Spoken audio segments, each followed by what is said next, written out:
Bem, mas é sempre bom termos bebês na igreja, né? O berçário cada vez mais lotado, isso é uma bênção, uma maravilha. Mas vamos meditar agora na primeira epístola de João. E mais uma vez, que é o tema dessa epístola, vamos falar sobre amor. O amor é uma das prerrogativas fundamentais para o discípulo de Jesus. E temos aprendido em 1 João que amar a Deus, amar ao irmão, amar ao próximo, é aquilo que autentica a nossa fé no Senhor. Então, outro bebê que nasceu na quarentena, agora, olhando, a Aimee também, né? Bebê que nasceu nesse período complexo, né? Teve também a Amelie, foi na quarentena, a Amelie também, né? Na quarentena, a Amelie, né? Sobrinha, neta também. Então, muitos bebês na quarentena, isso é uma bênção. Ou seja, né, quando Deus quer, não tem quarentena, não tem pandemia, não tem doença que impeça. Mas bem, o amor é uma prerrogativa fundamental para os filhos de Deus, para aqueles que creem no Senhor Jesus Cristo. E desde o início da epístola nós observamos isso. Vimos lá em 1 João, capítulo 2, versos 7 ao 11, recapitulando aqui, que andar na luz é amar o irmão. Andar na luz é a sua vida com Deus, é crer no Senhor Jesus. Você diz, sou crente em Jesus, mas se não ama o irmão, você não está na luz, está nas trevas.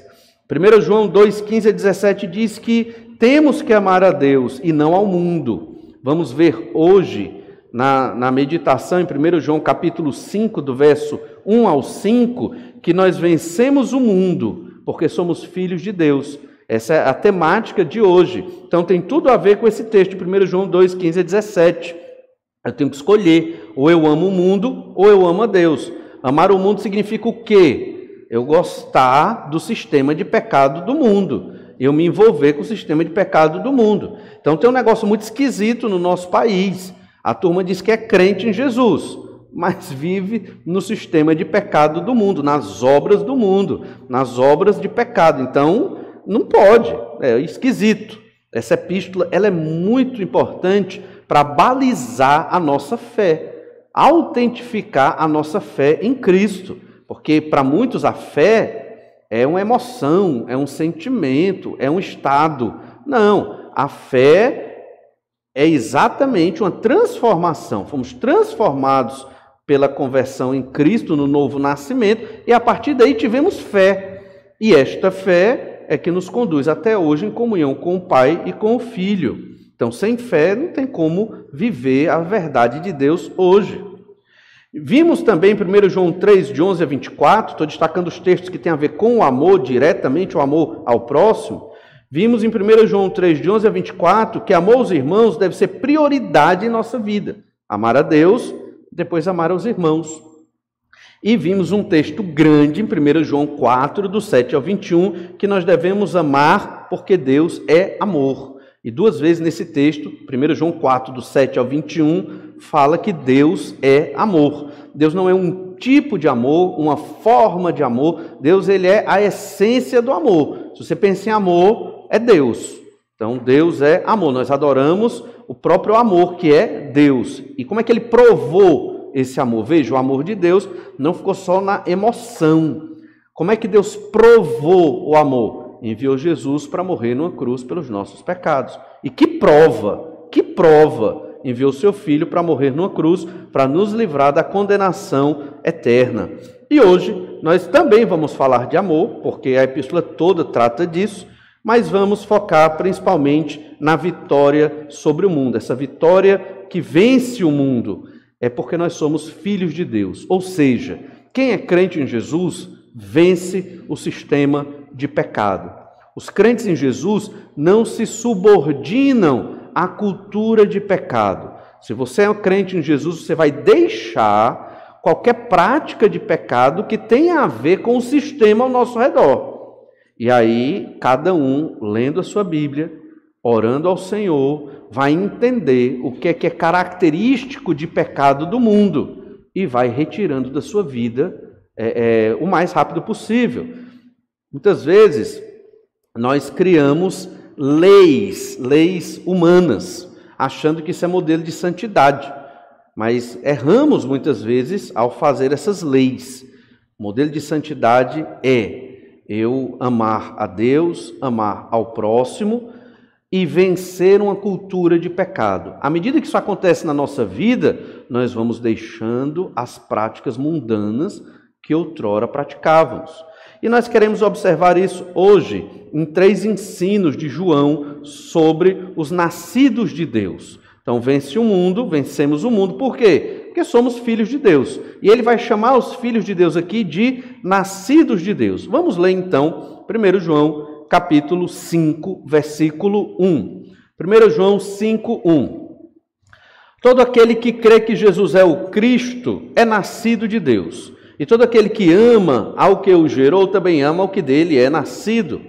Nisto conhecemos que amamos os filhos de Deus, quando amamos a Deus e praticamos os seus mandamentos. Porque este é o amor de Deus, que guardemos os seus mandamentos. Ora, os seus mandamentos não são penosos, porque todo o que é nascido de Deus vence o mundo. E esta é a vitória que vence o mundo, a nossa fé.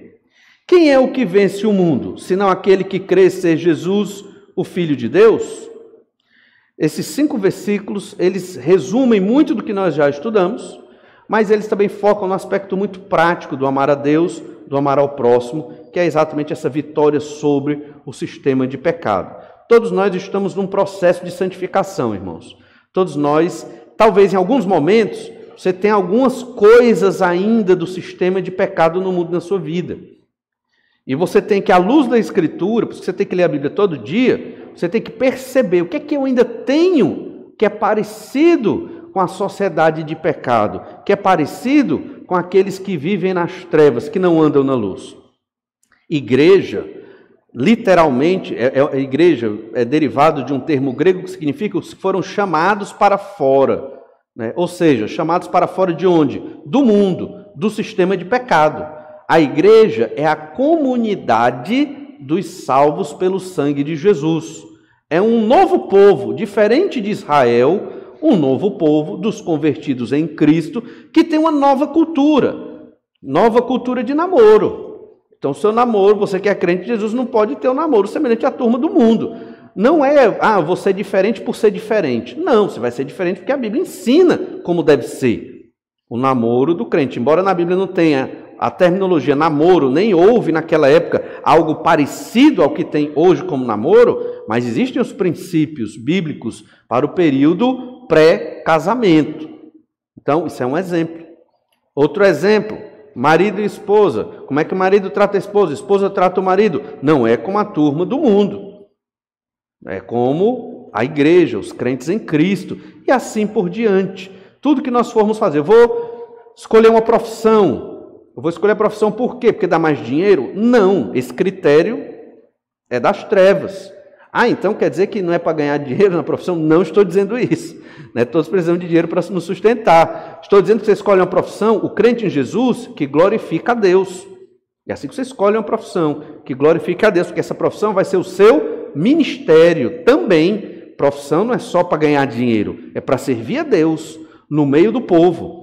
Inclusive daqueles que não têm Cristo como Senhor e Salvador. Você está no seu trabalho, só você é crente lá. Então você tem 2 opções. Tem mais, estou sintetizando. Você tem 2 opções. Você pode ter uma opção se deprimir, só eu sou crente.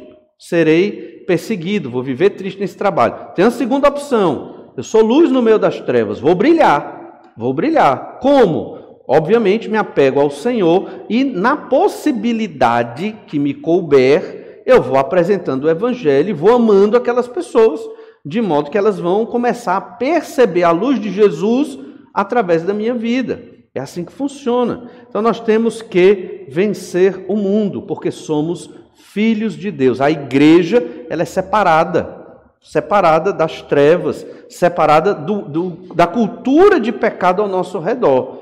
Infelizmente, não só no Brasil, mas no mundo, a igreja evangélica cada vez mais se colou com o mundo. Estava conversando agora com um irmão, falando, não vou dizer o nome do irmão, mas foi o Bruno Quinto, né? Estava conversando comigo, e ele sempre me atualiza das notícias é do meio evangélico, né? Ele me atualiza.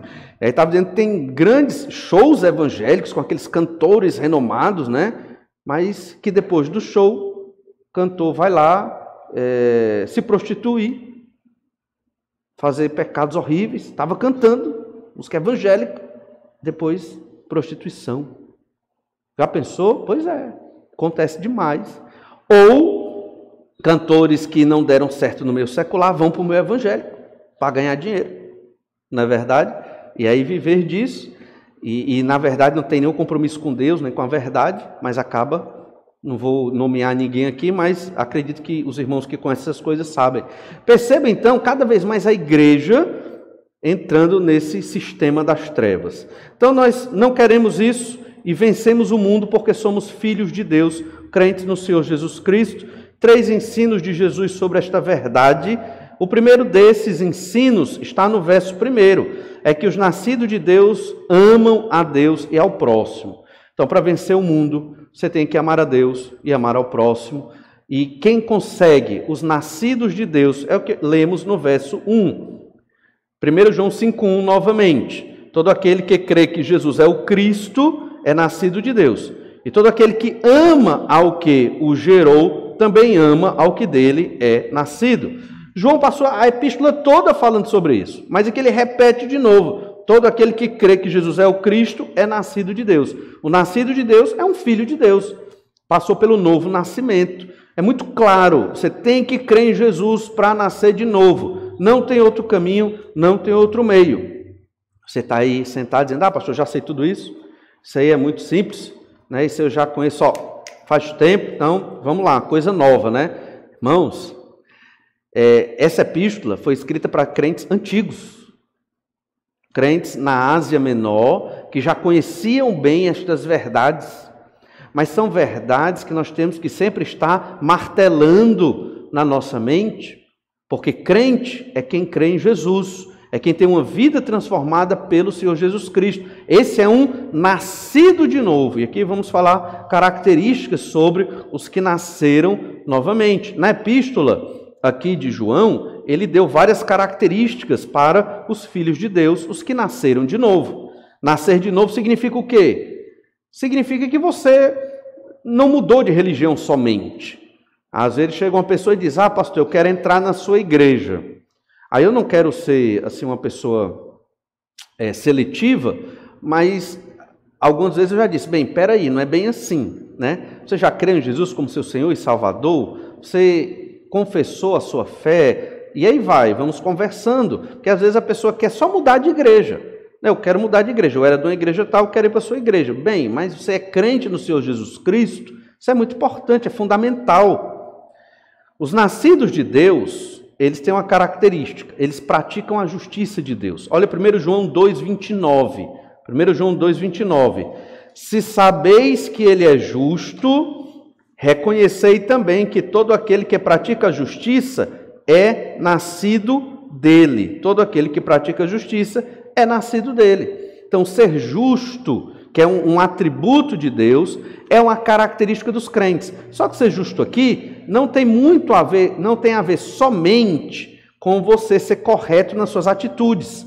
Ser justo aqui tem a ver com você seguir a lei de Deus, os mandamentos do Senhor. Praticar a justiça é viver as obras de Deus. E Deus revelou as obras dele, que ele quer que nós façamos, na revelação, na Bíblia Sagrada. É revelação objetiva. Não tem um critério subjetivo para isso, tem um critério objetivo. A objetividade está aqui escrita, muito clara. Então, quem é crente segue a justiça de Deus, não segue a justiça dos homens. Então, isso é muito importante. Você tem que aprender do que Deus gosta, do que Deus manda, e se você é crente, você tem que fazer o que Deus gosta e o que Deus manda, não o que você acha que é correto. Senão você está seguindo a justiça dos homens. Outra característica dos nascidos de Deus, que João colocou na epístola: o nascido de Deus não pratica o pecado, ou melhor dizendo, não vive na prática do pecado. 1 João 3,9. Então, quem é crente em Jesus não vive na prática do pecado. Peca, sim, mas não vive nesta prática. 1 João 3,9 diz: todo aquele que é nascido de Deus não vive na prática de pecado, pois o que permanece nele é a divina semente. Ora, esse não pode viver pecando porque é nascido de Deus. Olha o detalhe, esse não pode viver pecando. Não pode. É da genética do crente. Ele não pode. Então, se tem um crente que vive pecando constantemente na sua vida, mesmo que ninguém veja, não sei, tem que ver se a pessoa realmente creu no Senhor Jesus Cristo. Porque o que a Bíblia diz, e a Bíblia é a verdade, é que esse é o DNA, a genética de uma pessoa que creu no Senhor Jesus Cristo. Ele não pode viver pecando. Óbvio que o que é viver pecando? É aquela pessoa que está, se você colocar numa balança, ela se avaliando, ela vive mais em pecado do que em santificação. Ela vive mais em pecado do que agradando a Deus. E aí cada um vai dar conta de si diante do Senhor. O nascido de Deus é um filho de Deus. Ele foi alterado geneticamente no momento da sua conversão. Não com relação ao físico. O físico só no futuro, na ressurreição. Mas com relação à sua mente, com relação ao seu coração. Isso foi mudado. Numa mudança, numa transformação que só Deus pode operar.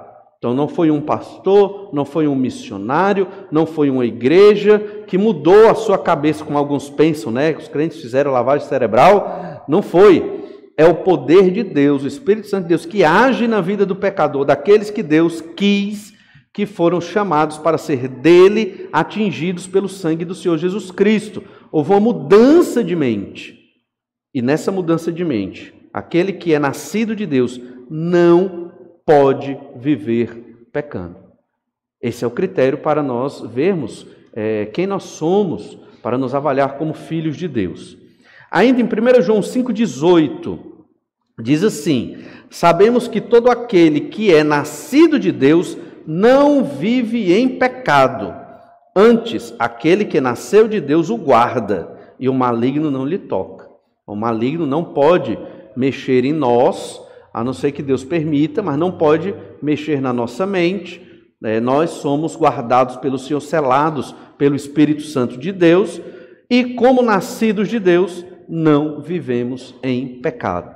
Então essa é a grande diferença do redimido por Jesus, um pecador redimido, pecador não redimido. Pecador não redimido vive em pecados, não conhece a Deus, embora tenha uma religião, talvez até cristã, uma dessas dissensões do verdadeiro cristianismo. A pessoa está vivendo lá, religião por obras, mérito humano. Os crentes em Jesus entendem a graça de Deus, o favor do Senhor, o que é uma igreja, e vivem para a honra e glória de Deus até o último dia de suas vidas. Outra característica dos nascidos de Deus: eles amam o próximo e conhecem a Deus. Então, o nascido de Deus, ele vive na justiça de Deus, ele não vive em pecado na sua vida, obviamente, redundantemente falando, e ele ama o próximo. É uma característica do Filho de Deus. 1 João 4,7: amados, amemo-nos uns aos outros, porque o amor procede de Deus, e todo aquele que ama é nascido de Deus e conhece a Deus. Então João aqui, ele preferiu chamar os filhos de Deus de nascidos de Deus, para enfatizar a origem. Nós somos filhos de Deus porque nascemos do Senhor, a divina semente está em nós, não que nós sejamos deuses, não é isso, mas o Senhor, de alguma forma sobrenatural e milagrosa, habita em nós e faz a obra dele através de nós. Então, você que é crente em Jesus, Deus faz a obra dele através de você. E aí você pode, óbvio que também Deus lhe deu liberdade para você fazer a obra de Deus. Você pode ser um crente que vive só para você, ou você pode ser um crente que vive para a glória de Deus. Viver para a glória de Deus aqui significa amar o outro, amar o meu irmão, ceder, me doar neste tipo de amor que nós já falamos muito aqui, um amor sacrificial. Mas uma característica é apresentada por João aos nascidos de Deus aqui. Eles creem em Jesus. Isso é fundamental. Como pode um nascido de Deus, um filho de Deus, alguém que se diz crente, não saber nada ou quase nada de Jesus? Como pode? Em muitas igrejas evangélicas por aí hoje, As pessoas não conhecem Jesus. Elas não sabem quem é Jesus, do que Jesus fez nos evangelhos, do que Jesus gosta, do que Jesus não gosta, do que Jesus reprova, do que Jesus abençoa. Não sabem. Como pode uma pessoa que se diz crente em Jesus não conhecer o objeto da sua fé, o Senhor Jesus Cristo? Então essa é uma característica fundamental. Na epístola, em 1 João 3,10, João explicou que tem os filhos de Deus e os filhos do diabo, deixando claro essas duas categorias de pessoas no mundo. A igreja deve ser composta pelos filhos de Deus e deve proclamar o evangelho aos filhos do diabo para que saiam dessa condição. Olha então o quanto na epístola de João se enfatizou que um crente, isso parece muito óbvio, mas não pense que é tão óbvio assim. Por quê? Porque o crente, ele tem que crer no Senhor Jesus Cristo. O crente, ele tem que ter muito claro na sua mente por que ele é crente, a quem que ele deve imitar, quem é o seu Senhor, o seu chefe, é o Senhor Jesus Cristo. Alguns versículos em 1 João sobre a nossa fé em Jesus. Olha 1 João capítulo 1, verso 3. O que temos visto, 1 João 1, 3. O que temos visto e ouvido, anunciamos também a vós outros, para que vós igualmente mantenhais comunhão conosco. Ora, a nossa comunhão é com o Pai e com seu Filho Jesus Cristo. Então, o que os apóstolos viram e ouviram, e eles tocaram em Jesus para mostrar que Jesus realmente veio em carne. Lembra que aqui no contexto dessa epístola, além de falar do amor de Deus, do amor ao próximo, essa epístola fala dos falsos mestres, que João chamou de anticristos, porque estavam pregando um falso Cristo, que não é Jesus. Eles pregavam um Cristo que veio só em espírito e não em carne, segundo a doutrina antiga do gnosticismo. E se Jesus não veio em carne, como Jesus morre na cruz para nos salvar? Um espírito não tem como ser pregado numa cruz, ou seja, destrói toda a verdade do evangelho. Então João também está indo contra esta doutrina errada de falsos mestres que saíram de dentro da igreja, não de fora, mas de dentro da igreja. E João lutava contra isso. Por isso que João está dizendo, o que temos visto e ouvido, pregamos. E o que é isso? A comunhão com o Pai e com o Senhor Jesus Cristo. Então tem que ter essa comunhão com Jesus. Os filhos de Deus têm que comungar, ter tudo em comum com o Senhor Jesus Cristo. Olha o verso 7, 1 João 1, 7. Se, porém, andarmos na luz, como Ele está na luz, mantemos comunhão uns com os outros, e o sangue de Jesus, seu Filho, nos purifica de todo o pecado. Mais uma vez, só o sangue de Jesus é que nos purifica, Ele é que nos faz andar na luz. 1 João 2, verso 1 e 2, olha aí na sua Bíblia. 1 João 2, 1 e 2. Filhinhos meus, estas coisas vos escrevo, para que não pequeis. Então, tudo na epístola tem esse propósito. Essa aplicação é muito importante. Por que aqui estamos estudando a primeira epístola de João? Um dos motivos para que não pequemos, né? Não amando o nosso irmão e não amando a Deus adequadamente. E aí ele continua, verso 1. Se todavia alguém pecar, temos advogado junto ao Pai, Jesus Cristo, o justo. Ele é a propiciação pelos nossos pecados, e não somente pelos nossos próprios, mas ainda pelos do mundo inteiro. E aqui falando não de cada indivíduo do mundo, mas senão seria uma salvação universal, não é isso que João está dizendo, já estudamos esse texto, mas a salvação do mundo de modo geral, pessoas de várias nações do mundo. Então, Jesus Cristo é a propiciação pelos nossos pecados. Sem Ele, você não tem contato, comunhão, relação com o Pai, com o Criador. 1 João 2, 22.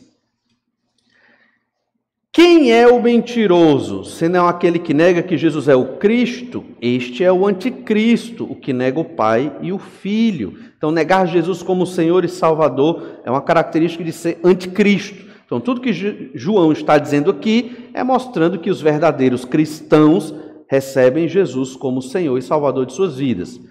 Se tem uma vertente do cristianismo que diz o seguinte: Jesus é Deus, mas Jesus só opera através de uma mediadora, que tem as características de Deus. Por quê? Porque ouve a oração das pessoas e atende e responde essa oração. Isso, irmãos, não é cristianismo, isso não é Bíblia. Isso se chama paganismo e idolatria. Então é a doutrina a Maria, né? Claramente falando aqui, que se Maria soubesse, certamente ela estaria revoltada por estarem usando o nome dela desta forma. O fato é que isso não é cristianismo, não tem nada a ver com a Bíblia, não tem nada a ver com o Senhor Jesus Cristo. Usa o nome de Jesus, usa, mas não é isso que a Bíblia fala sobre Jesus e sobre Maria. Então, isso também é negar Jesus como o Filho de Deus e o mediador, único mediador entre Deus e os homens. E o verso 23, todo aquele que nega o Filho, esse não tem o Pai.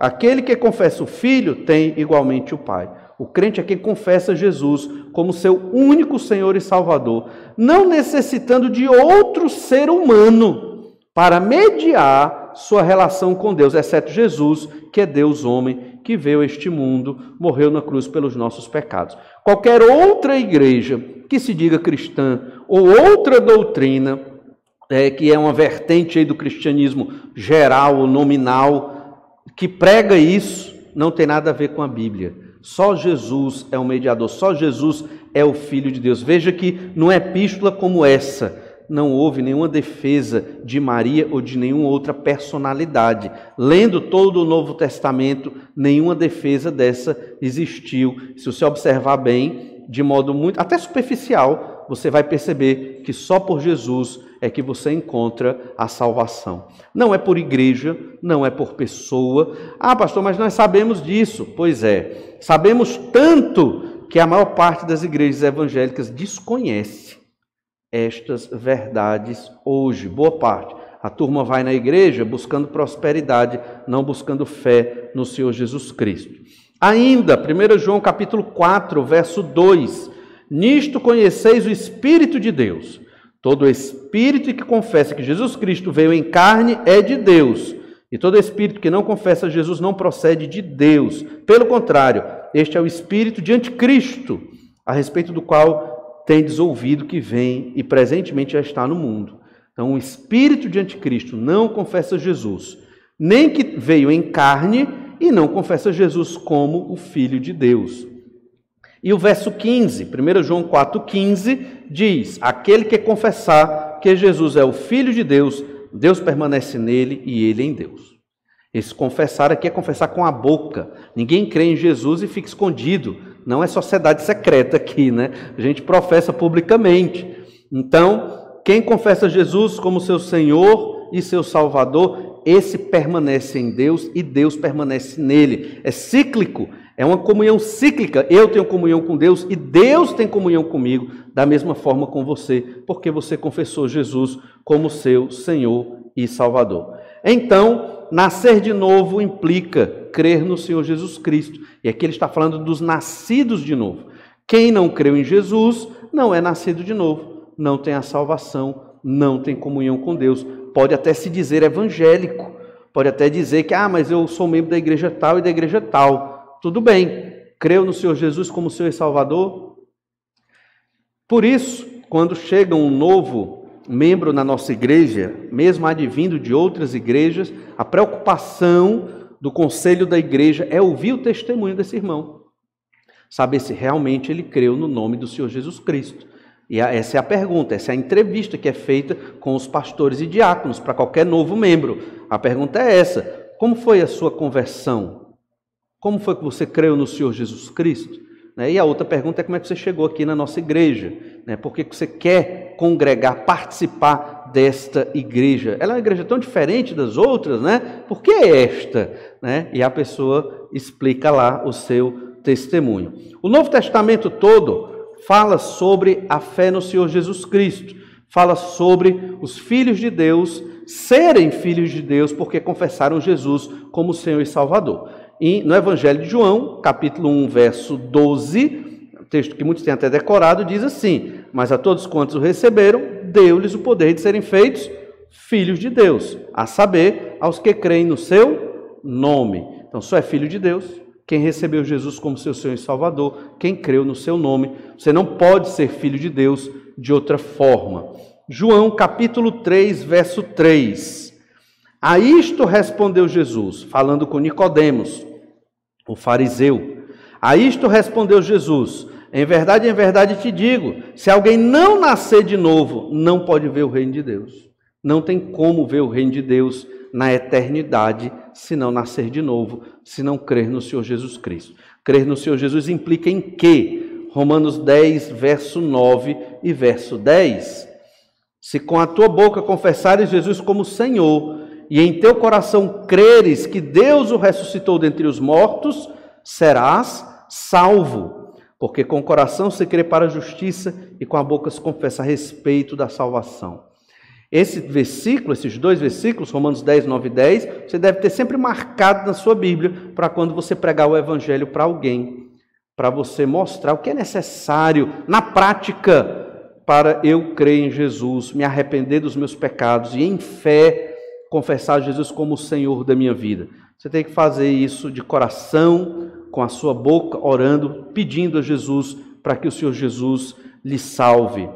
E em 2 Coríntios 5,17, sobre os nascidos de novo, nós lemos: e assim, se alguém está em Cristo, é nova criatura. As coisas antigas já passaram, eis que se fizeram novas. Então, nós que nascemos de novo, vivemos uma nova cultura. Um grande problema de nós, crentes, é arrastar a velha cultura atrás de nós. Se desapegue das coisas desse mundo, da cultura do mundo, do estilo do mundo, do jeito do mundo. Se desapegue. O mundo tem a agenda deles, o horário deles, nós temos o nosso. Os crentes no domingo estão na igreja, os crentes na quarta-feira vão orar, os crentes todo dia têm um horário para ler sua Bíblia e orar. É a nossa cultura. Os crentes são assim. E se não forem assim, não vão perseverar no reino de Deus até a volta de Cristo. Porque o crente gosta de Bíblia, o crente ama a Deus, ama o irmão, gosta da igreja. A igreja por si só não precisaria ter tudo o que tem, o crente gostaria, porque ele nasceu de novo, tem uma nova genética na sua mente, no seu espírito. A igreja não precisa de muitos atrativos, porque o atrativo é Deus, entende? O atrativo é o Senhor Jesus Cristo, o atrativo é a Bíblia, o atrativo é a oração. Não me esqueço, né, quando eu comecei meu ministério, na igreja fraquinha, né, poucas pessoas lá na igreja, e um irmão com boa intenção, querendo ajudar: pastor, vamos fazer algumas programações diferentes para chamar pessoas para a igreja, né? E eu, talvez tenha sido até meio duro na minha juventude, mais jovem ainda do que hoje, e eu disse: precisa disso não, nós já temos tudo. Temos o Pai, o Filho, o Espírito Santo, a Bíblia e os convertidos.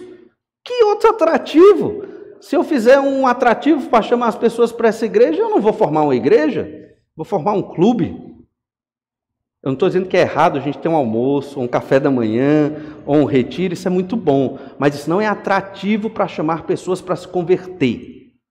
Isso é momento de comunhão da igreja, né? Para nós estarmos comungando, nos alegrando uns com os outros. Irmãos, se estamos aqui, é porque Jesus nos chamou. Ele nos chamou para sermos filhos de Deus. Esse é o atrativo.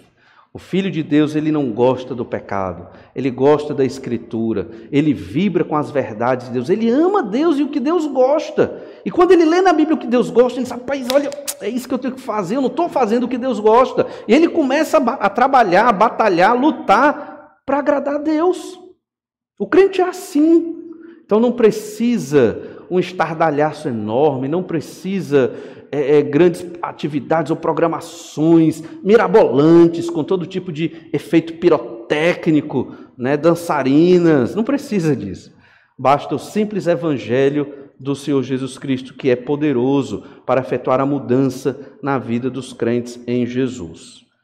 Os nascidos de Deus amam a Deus e ao próximo. Muito importante que nós observamos isso ainda no verso 1, o amor, né? Foi muito falado, mas olha no verso 1 ainda: e todo aquele que ama ao que o gerou, quem foi que o gerou? Deus. Também ama ao que dele é nascido, ou seja, os outros nascidos de Deus. Ele colocou de uma maneira mais complexa aqui, mas é a mesma mensagem do livro todo. Se você é nascido de Deus, você ama quem te gerou, gerou do Espírito, no novo nascimento, e ama também os novos nascidos, os irmãos na igreja do Senhor Jesus Cristo, que é a família de Deus. Segunda verdade e ensino desse texto está no verso 2 e 3. Os nascidos de Deus guardam os seus mandamentos. É outra característica que já vimos nessa epístola, mas novamente aqui João reforça, fundamenta. Olha novamente 1 João capítulo 5, verso 2. Nisto conhecemos que amamos os filhos de Deus, quando amamos a Deus e praticamos os seus mandamentos. Porque este é o amor de Deus, que guardemos os seus mandamentos. Ora, os seus mandamentos não são penosos. Então, amar os filhos de Deus, aqui é detalhado por João. Para eu amar um filho de Deus, eu tenho que amar a Deus e guardar os mandamentos de Deus. Veja a relação das coisas. Eu não posso dizer, amo o meu irmão, mas não amo a Deus. Isso não existe. É humanismo. Se eu digo que amo a Deus e não amo o meu irmão, eu sou mentiroso.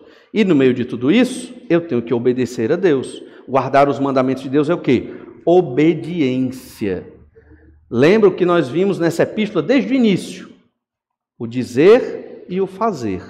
Às vezes, dizemos muito, falamos muito e pouco fazemos. Nós temos que ser os que fazem mais e falam menos.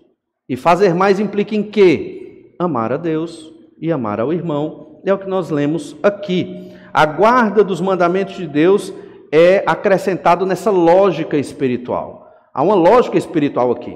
Muitas pessoas dizem que amam a Deus, mas se não guardam os mandamentos, elas não amam de fato. É discurso vazio, é mentira. Isso serve para nós nos avaliarmos. João estava dizendo isso baseado em quê? Nos falsos mestres, anticristos, que diziam amar a Deus, mas na prática realmente não guardavam os mandamentos do Senhor, nem amavam o próximo. A guarda dos mandamentos, ela é uma característica dos crentes, dos que nasceram de novo. Essa guarda dos mandamentos, ela não é opressiva. Então, o crente gosta de obedecer a Deus. Ele tem prazer, ele quer obedecer ao Senhor. O não crente, os mandamentos de Deus são horríveis. Os mandamentos de Deus são opressores. Deus é um Deus cruel. Mas para o crente que observa a Escritura, ele entende que a ordem de Deus para ele sempre é e será abençoadora. Olhe 1 João, capítulo 2, verso 3, falando sobre guardar os mandamentos de Deus. 1 João 2, 3. Ora, sabemos que o temos conhecido por isto, se guardamos os seus mandamentos. Aquele que diz, eu o conheço e não guarda os seus mandamentos, é mentiroso e nele não está a verdade. Como é que eu sei que eu conheço a Deus? Objetivamente, claramente, na prática, eu guardo os mandamentos de Deus. Se eu frequento igreja, ando na igreja, digo que sou evangélico, mas eu não guardo os mandamentos de Jesus na minha vida, nos meus pensamentos, eu não estou dizendo cumpri-los, porque é impossível cumprir perfeitamente a lei de Deus, mas guardar essa lei, viver por essa lei. Já já vamos entender o que é que a gente está querendo falar como lei aqui. Então, é uma marca do crente, você guarda os mandamentos, você comunga com Deus, você é um crente em Jesus. Não é o inverso. Se eu guardar os mandamentos, eu serei crente em Jesus. Não, não é isso. Por ser crente em Jesus, porque Deus transformou você, você vai querer guardar os mandamentos de Deus. É o contrário. Lembra de Efésios 2, 10. Fomos criados para as boas obras. Então, Deus nos gerou física e espiritualmente para vivermos nas boas obras que Deus preparou para que nós vivêssemos.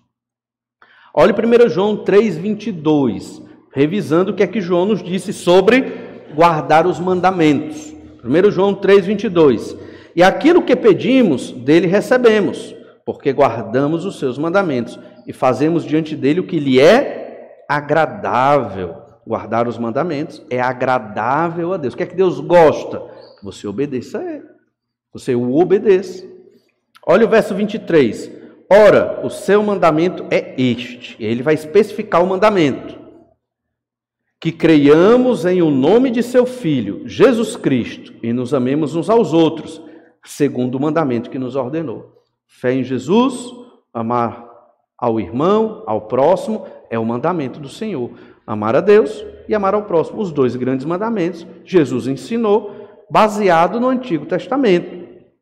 Olhe segundo João, segunda epístola de João, verso 6. Diz assim: e o amor é este, que andemos segundo os seus mandamentos. Este mandamento, como ouvimos desde o princípio, é que andeis nesse amor. Então, o que é o amor? Ande nos mandamentos do Senhor. Isso mostra, irmãos, que amar não é uma emoção, não é um sentimento. De modo muito prático, muito claro. Estou sem vontade de ir para a igreja hoje, não vou. Vou ficar em casa, assistir Netflix. Você tem liberdade para fazer isso. Você não vai ser o pior dos pecadores se você fizer isso. Mas, o que você está demonstrando de amor a Deus fazendo isso? Você está entendendo? Como você demonstra amar a Deus? Deixar de adorar ao Senhor com o corpo de Cristo para assistir um filme ou série? E aí, como é que você diz que ama o Senhor? Então, aí tem um nível de amor. Eu amo a Deus até certo ponto. Só que a Bíblia diz que eu tenho que amar a Deus com toda a minha força, com todo o meu entendimento, ou seja, com todo o meu ser. Então, se é para amar com todo o meu ser, eu tenho uma agenda dedicada ao Senhor, e o que sobrar, eu posso usar para outras coisas que também são listas diante de Deus. Então, o crente, ele vai amadurecendo nessa perspectiva. Agora, Deus nos deu liberdade, irmãos. Que nós usemos essa liberdade para a glória de Deus. Eu dei um exemplo na igreja, não estou dizendo que você faltar um culto, Deus vai lhe punir. Não é isso que eu estou dizendo, porque isso não é o evangelho. Você tem que vir ao culto para adorar a Deus por amor a Deus.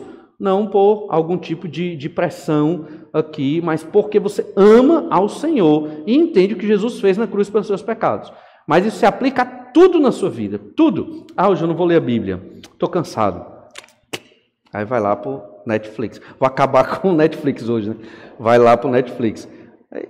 Tem tempo para aquilo, mas para a Escritura não vai ter tempo, né? Nós gerenciamos o nosso tempo.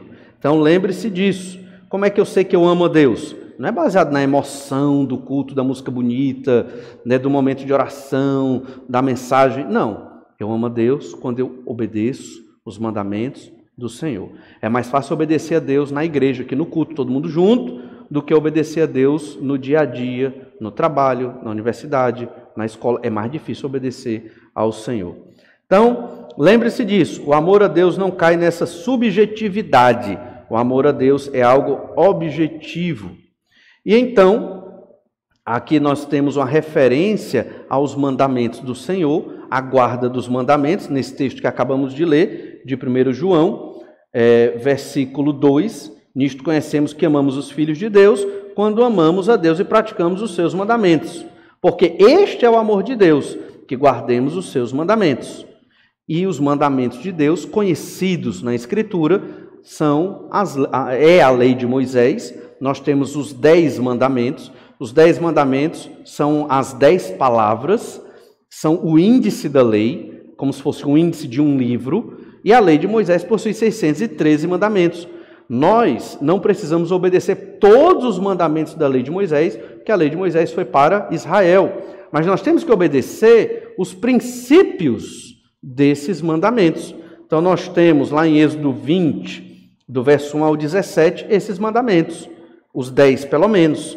Não terás outros deuses diante de mim, não as adorarás, nem lhes darás culto, as imagens de escultura, não tomarás o nome do Senhor, lembra-te do dia de sábado para o santificar, honra teu pai e tua mãe, não matarás, não adulterarás, não furtarás, não dirás falso testemunho contra o teu próximo e não cobiçarás a casa do teu próximo. Perceba que estes são os mandamentos da lei de Moisés e que nós observamos hoje, porque vemos no Novo Testamento esses mandamentos.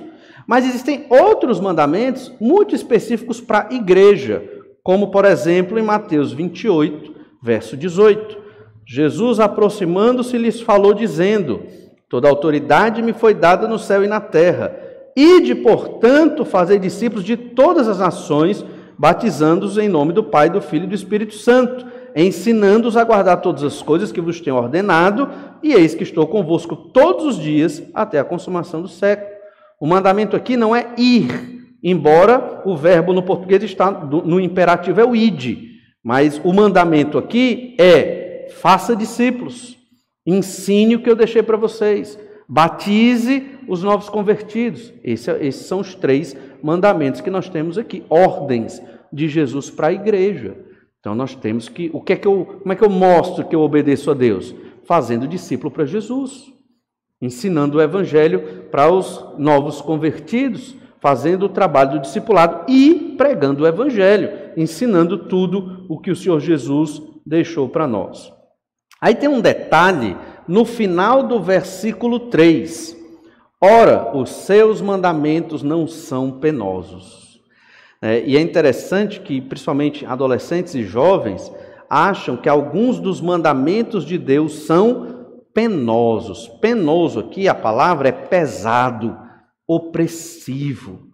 Alguns leem a Bíblia achando que ela é opressiva, pesada, mas não é. Pelo contrário, a Escritura ela é libertadora. Ela nos liberta do verdadeiro opressor, nosso próprio pecado. Então nunca olhe para a Escritura como se Deus fosse um Deus irado e mau, que quisesse nos oprimir com muitas regras. Não, é o contrário. É como um pai a um filho que orienta o seu filho e diz: não faça isso que você vai quebrar a cara. Aí a criança não escuta, vai lá e faz, quebra a cara, aí sofre.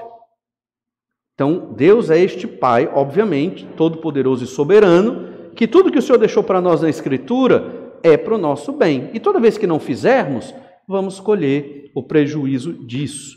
Então, os mandamentos de Deus não são pesados, não são opressivos.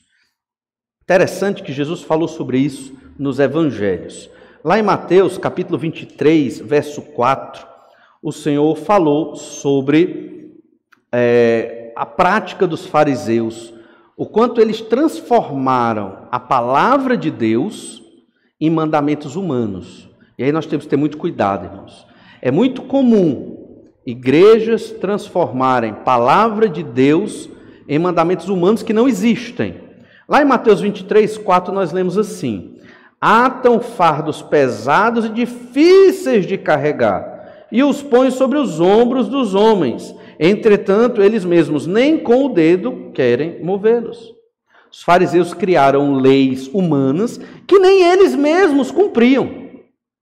E aí é o outro extremo. Falamos muito de igrejas libertinas, existem igrejas radicais.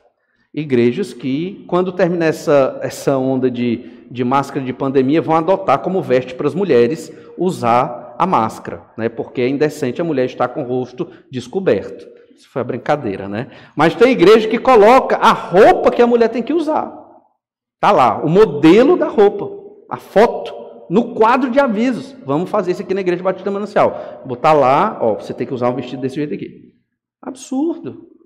Entende? Não existe isso. Ah, pastor, então quer dizer que as mulheres têm que andar vestidas de modo inadequado? Não é isso que se está dizendo. O que se está dizendo é que as irmãs têm a liberdade para escolher uma roupa, né, que glorifique o nome do Senhor, nosso Deus. Essa é a verdade. E que cada um vai dar conta de si diante do Senhor. E que cada irmã e irmão é livre para exortar um ao outro naquilo que entende que não está sendo feito de acordo com a vontade do Senhor. E é isso que a Bíblia ensina. E essa é a liberdade que nós temos. Agora, você botar um modelo e dizer, só vem com aquele modelo? O cabelo tem que ser passando da cintura? Não pode pintar o cabelo? Eu estou usando o exemplo da mulher, porque geralmente é o mais, mas tem o dos homens também, né? Só pode andar de terno. Se não vier de terno para a igreja, pecador não entra no reino de Deus. Existem seitas do cristianismo que advogam isso. Então Jesus está condenando exatamente essa prática dos fariseus. Uma prática, só para ilustrar aqui, está lá em Mateus 15, verso 20. Olha Mateus 15, verso 20. São estas as coisas que contaminam o homem, mas o comer sem lavar as mãos não o contamina. Jesus aqui foi criticado pelos fariseus, na verdade os discípulos de Jesus, porque eles estavam comendo sem lavar as mãos. Os fariseus criaram uma tradição, chamada tradição dos anciãos, que dizia que se você não lavar as mãos antes de comer, pecado terrível, não está se santificando. Isso não está na lei de Moisés. Isso não está na lei de Moisés. Eles desenvolveram esta prática e colocaram essa lei humana, até boa, lavar a mão sempre é bom, naquela época principalmente, mas uma lei humana como base para a santificação diante do Senhor. E Jesus, depois dessa controvérsia, explica: são estas as coisas que contaminam o homem. O quê? O que sai do coração. Os pecados que estão no coração. Isso que contamina. Não o comer sem lavar as mãos. Temos que ter muito cuidado para não colocarmos na nossa igreja leis e regras que não estão na Bíblia. A Escritura diz: não deixe de congregar. O que significa não deixar de congregar? Bem, você pode entender, eu estar em todas as atividades da minha igreja. Você pode entender, eu estar em algumas atividades da minha igreja. Quer dizer, existe aí você vai entender, dentro do seu relacionamento com o Senhor, o que é não deixar de congregar. O que não pode, congregar implica comunhão com os irmãos, comunhão com a igreja, obviamente atividade no reino de Deus. O que não pode é você viver longe, da igreja do Senhor Jesus Cristo, tendo essa comunhão. Os nascidos de Deus, eles guardam seus mandamentos, os mandamentos do Senhor. E por fim, em apenas 1 minuto, olha 1 João capítulo 5, verso 4. Porque todo o que é nascido de Deus vence o mundo. E esta é a vitória que vence o mundo, a nossa fé. Quem é o que vence o mundo, senão aquele que crê ser Jesus o Filho de Deus? Só vence o sistema de pecado quem é crente. É isso que João está dizendo. Se você é crente em Jesus, você vai vencer o sistema de pecado. Você foi regenerado, você nasceu de novo, você não vai ser lançado nas trevas do inferno, na condenação, porque Jesus morreu na cruz pelos seus pecados. E nesse sentido, você venceu o sistema. Embora um dia venhamos a morrer, se Jesus não voltar antes, mas a morte é o último inimigo e teremos a vitória em Cristo. Isso é vitória em Cristo. É a salvação. Quando ele diz vencer o mundo, significa que fomos salvos. Não precisamos ter felicidade baseada nos valores do mundo. Não precisamos das coisas terrenas para ser felizes. Elas são acidentais, elas são acessórias, elas não são essenciais nem necessárias. O que é necessário? O Pai, o Filho e o Espírito Santo. A revelação de Deus para nós. Isso é necessário para a nossa vida. Isso é essencial. Sem isso não podemos viver. Sem igreja não podemos viver. Por quê? A igreja é o corpo de Cristo. Olha então sobre vencer. O que é vencer na Bíblia? Totalmente diferente do que a teologia da prosperidade fala. Vencer na Bíblia não tem nada a ver com vitória profissional, com vitória pessoal, com uma vitória emocional, com prosperidade, segundo os critérios terrenos. Nada. Nas epístolas do Apocalipse, olha o que Jesus fala sobre o vencedor. A epístola a Éfeso, Apocalipse 2,7. Quem tem ouvidos, ouça o que o Espírito diz às igrejas. Ao vencedor, dar-lhe que se alimente da árvore da vida, que se encontra no paraíso de Deus. Quem é esse vencedor aqui? É aquele que crê em Jesus que vai ser salvo. A epístola que Jesus encaminhou através de João à igreja de Esmirna. Olha Apocalipse 2,11. Quem tem ouvidos, ouça o que o Espírito diz às igrejas. O vencedor de nenhum modo sofrerá o dano da segunda morte. A segunda morte é o inferno, é o lago de fogo. Ou seja, quem vence não vai ser condenado. Vencer é ser salvo. Olha a epístola de Jesus à igreja de Pérgamo, Apocalipse 2,17. Quem tem ouvidos, ouça o que o Espírito diz às igrejas. Ao vencedor, dar-lhe-ei do maná escondido, bem como lhe darei uma pedrinha branca. Sobre essa pedrinha escrito um novo nome, qual ninguém conhece, exceto aquele que o recebe. Ou seja, são características daqueles que vão estar com o Senhor, um novo nome. Só conhece esse novo nome aquele que recebe, que é o Senhor Jesus Cristo. Então, vencedor aqui se refere a quem foi salvo. Olha a carta de Jesus à igreja de Tiatira, Apocalipse 2,26. Ao vencedor, que guardar até ao fim as minhas obras, eu lhe darei autoridade sobre as nações. Os crentes terão autoridade sobre as nações. Só os crentes terão essa autoridade. Ou seja, os que creram em Jesus, o vencedor é aquele que teve a salvação em Cristo. Então, irmãos, todas as epístolas que Jesus enviou para as 7 igrejas do Apocalipse mostram 7 cartas, 7 igrejas endereçadas a essas igrejas por Jesus, entregues por João, o mesmo autor de 1 João. Elas mostram que o vencedor é aquele que creu em Jesus, obteve a salvação apesar das dificuldades. O que é vitória em Cristo? É crer no Senhor Jesus e ser salvo da condenação dos seus pecados. Isso é vitória. Nesse sentido, somos mais do que vencedores, somos vitoriosos. Temos o que é mais importante na vida. Não precisamos viver depressivos, ansiosos, frustrados pelas coisas terrenas ao nosso redor. Podemos viver felizes e realizados, porque temos tudo: o Pai, o Filho, o Espírito Santo, a revelação de Deus, a igreja. Temos tudo o que é necessário. A vida eterna, uma vida com Deus. Isso é vitória em Cristo. Vencemos o mundo porque somos nascidos de Deus, filhos de Deus. João está mostrando aqui o valor das coisas, o que é mais importante. E vimos aqui 3 ensinos. Os nascidos de Deus amam a Deus e ao próximo. Os nascidos de Deus guardam seus mandamentos. Os nascidos de Deus vencem o mundo. Tudo isso porque um dia o Senhor nos chamou e nós cremos no Senhor Jesus Cristo. João está encerrando a sua epístola, ele revisa muitos aspectos aqui e nos mostra no verso 5. Quem é o que vence o mundo, senão aquele que crê ser Jesus o Filho de Deus? Ou seja, nós não precisamos viver na escravidão do pecado, não precisamos viver nos valores das trevas, somos novos nascidos, temos uma nova genética que vem de Deus, a princípio, genética espiritual, mas na frente, na ressurreição, será uma genética física mesmo, um novo corpo. Ou seja, temos tudo, irmãos, para viver para a glória do Senhor. Temos tudo para dedicar os nossos anos aqui nesta terra para a obra de Deus, para o louvor do Senhor. Não pense que a obra de Deus é só para pastores, missionários, seminaristas. Cada crente no Senhor Jesus tem o seu ministério. E dentro do seu ministério, certamente está amar a Deus, amar ao seu irmão e vencer este mundo. Vamos orar, pedir que o Senhor nos abençoe.